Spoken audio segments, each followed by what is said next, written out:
Hello, I'm Mark, I'm Casey. And I'm Patrick. and today we're going to talk about Optimus and its different generations and where it's going. But first, we're going to roll that title, Casey. Let me upgrade you.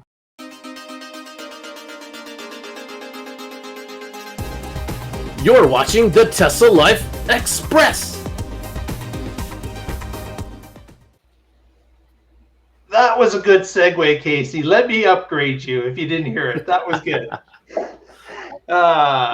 And speaking of upgrades, that's basically our topic for today. We want to talk a little bit about Optimus and its comparison from Gen 1 to Gen 2 and where the differences are and what's been going on with it lately. So let's start off with the first point in this article, which we'll link below. If you'd like to go read it for yourself, feel free. But the one of the big things that Gen 1 to Gen 2 was that Gen 2 lost approximately 22 pounds in its overall frame and ability. So that is a quite a bit to shave off of the robot to allow it to be more efficient and have better agility because it's got less iron to haul around. So that certainly makes sense. And then, of course, that kind of probably helps contribute to the Gen 2 had a walking speed that improved by 30% over the Gen 1. So when it's lighter and has more agility, you can have it do things like walk faster. So that makes a lot of sense as well. Tesla, of course, has developed some of the most capable hands in the industry. It's got 22 degrees of freedom, which is basically double of Gen 1. So, of course, that's going to be able to grab objects a lot better and different types of objects, to be able to maneuver them a little bit better with those different degrees of freedom. Optimus Gen 2 had a 2 degree of freedom of its neck, and Gen 1's neck was fixed. So that allows the cameras in the eye area to be able to twist a little bit more naturally as a human's body can do, so that the entire robot frame doesn't have to move its feet in order for it to follow an object or see something in its peripheral vision and be able to focus in on it. Tesla also has added it's added integrated actuators and sensors for better performance. These are things like foot force and torque, being able to closely or more closely connect to what a human foot could do for better balance and movement. And of course, we've seen some of these in the videos that Tesla has provided lately of Optimus doing tasks. We were commenting about how the foot seemed to be moving in a more natural look. Right, especially in those dancing videos, you have to have a good performing foot to be able to do that. Exactly. The overall degrees of freedom, 28 degrees of overall freedom, which is a much more flexible Optimus than its first generation. And Tesla also has indicated that Gen 2 can do more than Gen 1 overall. As it's shown, it's got different motor control, precision is better. It can do things like squats, yoga poses, as Patrick mentioned, dancing, and even it was poaching an egg in one of the videos. So, definitely, it's starting to do regular tasks and operate more like a human body can move. But isn't it really like Gen 2.5? Because they did redid the hands and the wrists. Yeah. They've just like their cars, they iterate and put a new version of it out that may be just hands. When they're ready with something, they put it in play. Unlike us, they're not waiting for the annual robot update. they're actually modifying the robot as time goes along, and they've got something that is working. Right. So yeah, this is the first teases of Gen 3 that we're seeing, which is pretty cool. I mean, if you follow Tesla, it often takes them 3 gens to get something to be really impressive. I mean, like the first gen, they're just trying to get it functioning. The Yeah. second gen, they're refining it, and the third gen is usually something pretty impressive. I'm thinking of like power walls.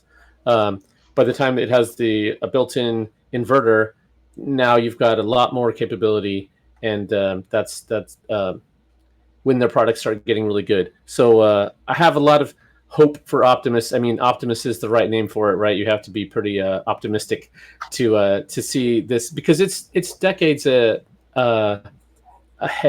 of it. We don't have robots in our everyday life unless you work in a factory with robotic arms, or of highly specialized robots purpose built. And this, if you think about, they're using a lot of the same technology from their cars that are going into Optimus. So the cars have one thing that they're supposed to do and drive, and that makes sense. Yeah. But Optimus is going to be able to do a ton of things. So you start with simple tasks, and it's going to be able to do those relatively soon, relatively easily. But the number of things that it's going to be able to do eventually, it's going to take, they're going to be adding new things. We talk about how you get software updates and it adds new features and functionality. Optimus is going to take that to a whole new level. Yeah, It's going to be exciting. Exactly. I have a robot drive me everywhere when I leave the house. Right, a robot on wheels versus a robot on feet. That's right. And on the third generation thing, you're right. It took to the Model 3 till they knew how to build a car that was robust and reliable. Not that the others couldn't get there, but like the Model 3 has a lot less failures than the S, X, and Roadster. And, right. Yeah, they learned a lot of lessons in those prior gens. And then the current Model 3 is the third overhaul of the Model 3, and it's a whole different car than what they came out with in 2017. So yeah. The Tesla owners of Silicon Valley posted about Optimus and talked a little bit about Gen 2 model on display at a particular location.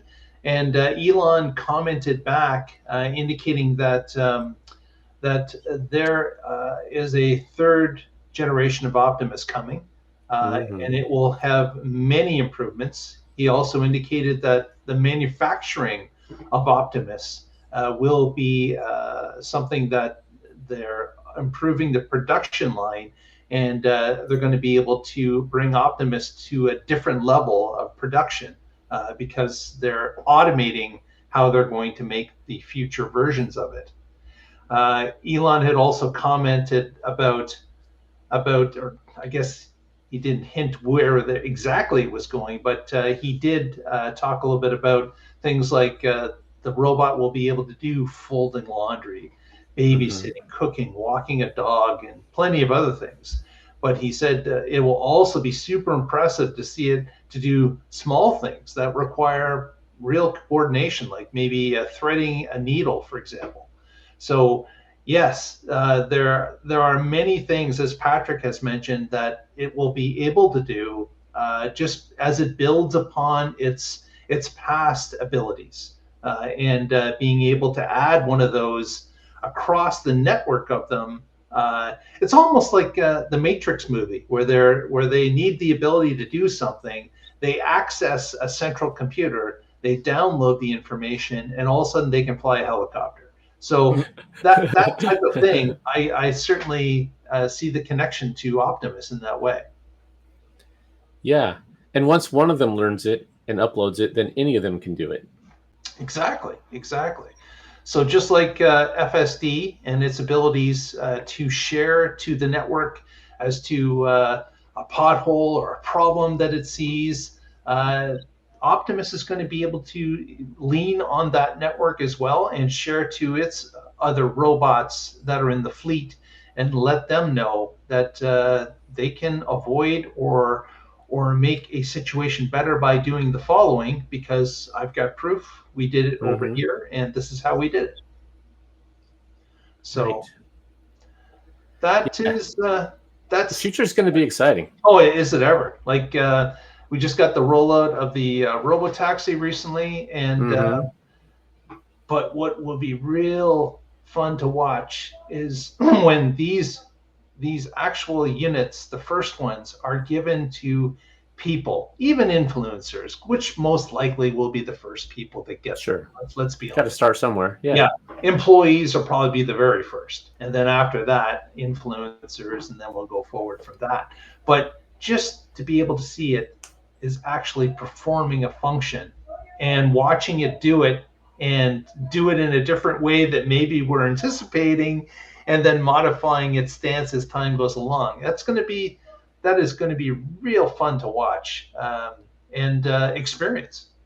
Yeah, you bring up a point there that I think I want to explicitly call out is that Tesla's not designing these like the Boston robots, right? They've made some of those, but it's not like you can just go buy one. They're not available. You can just go online and for a few $1,000 get one. But that is Tesla's goal with this. They want to mass produce these so that everybody can on the planet eventually can have one.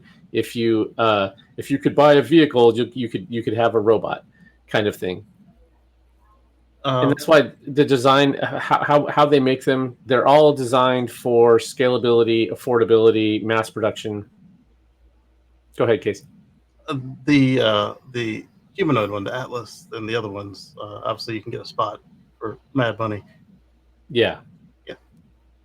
Mad money. Yeah, mad money. Mad money.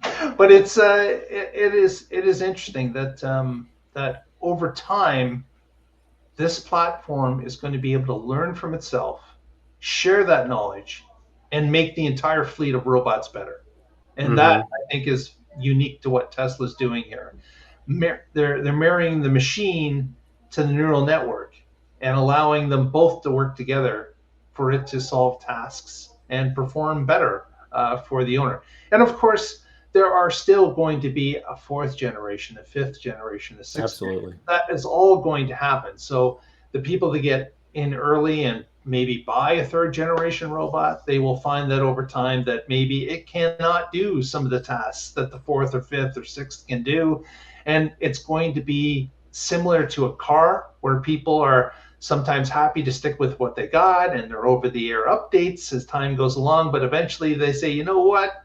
Gen 3 is just not doing it for me. I've got to trade it in a new model. And I can see how that kind of car path is going to be present for the robots as well.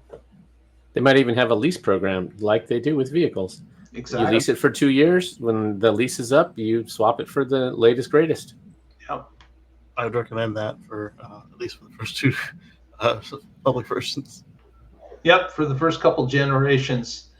Depending again on the price, but it's because of course you always have to look at financially, does it make sense? But right, it is going to be a wild ride in the next couple of years because I believe that it will be available shortly.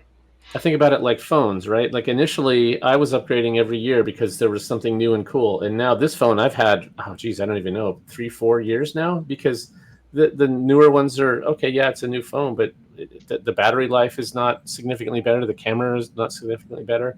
So there's the price is quadrupled. Tariffs. That's the other thing with phones is that they've really gotten expensive. Right. So So early on, the bot tech's going to be advancing crazy, and that's great. At some point, they'll be good enough where you can. It's like, okay, yeah, now I'm going to buy one. It does what I need, and it'll be fine for 5 years or whatever the number is. Exactly. And some manufacturers will do the environmental thing and extend the warranty out. Like you can get a Samsung and a couple other vendors will commit to software updates for their phones for 7 years, and that goes a long way to show that they feel that you'll be able to have a useful device even then.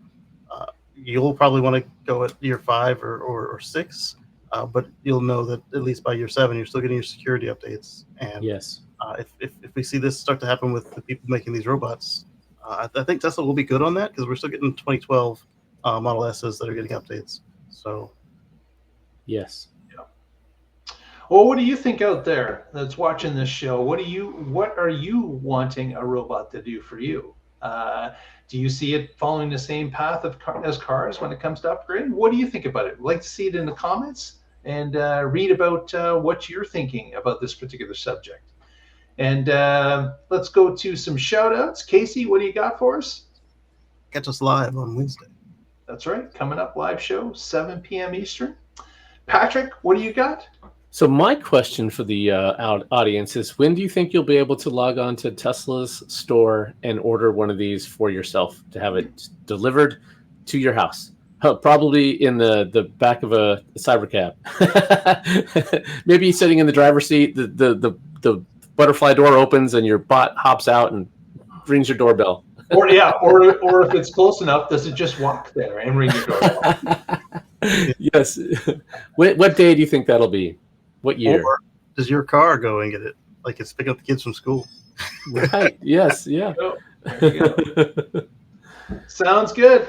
All right, everyone. Thanks for joining us. If you haven't already, please give us a thumbs up, press that subscribe button, and follow us through the week on our X feed at the Tesla Life to see what's happening between shows.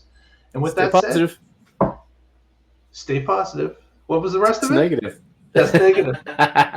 Thanks, everyone. We'll see you next time, and we'll find out what's happening in the Tesla Life.